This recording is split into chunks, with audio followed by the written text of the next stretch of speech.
અનિતા અમેરિકામાં જન્મી અને મોટી થઈ હતી.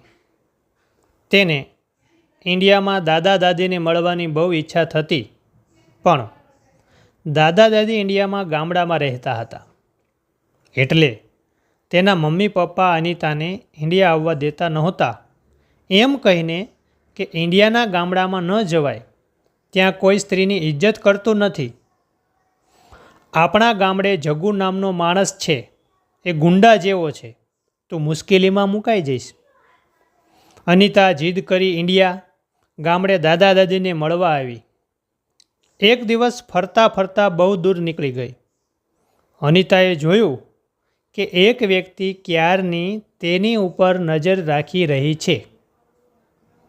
અનિતાએ ઝડપથી ઘરે જવા પગ ઉપાડ્યા. પેલી વ્યક્તિ પણ અનિતાની પાછળ પાછળ આવતી હતી. અનિતા ગભરાટ ભરી જેમ તેમ કરીને પહોંચી. એ દાદાને ફરિયાદ કરવા જાય ત્યાં પહેલી વ્યક્તિ ઘર તરફ આવતી દેખાય.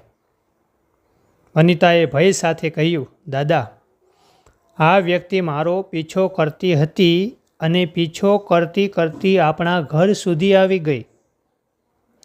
ના બેટા, એ વ્યક્તિ તારો પીછો નહોતી કરતી, પણ તારી ઇજ્જતનું રક્ષણ કરતી હતી. તું ગામડાની ભૂગોળથી અજાણી છો, એટલે મેં જ જગ્ગુને તારું ધ્યાન રાખવાનું કહ્યું હતું.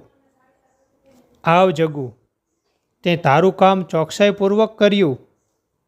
બેટા, ભલે અમે ગામડિયા કહેવાઈએ, જગ્ગુ ગામનો ગુંડો અને અનિષ્ટ તત્વ કહેવાય, પણ એ બહેનો, દીકરીઓ વહુની ઇજ્જતને ગામની ઇજ્જતમાં માને છે. Thank you.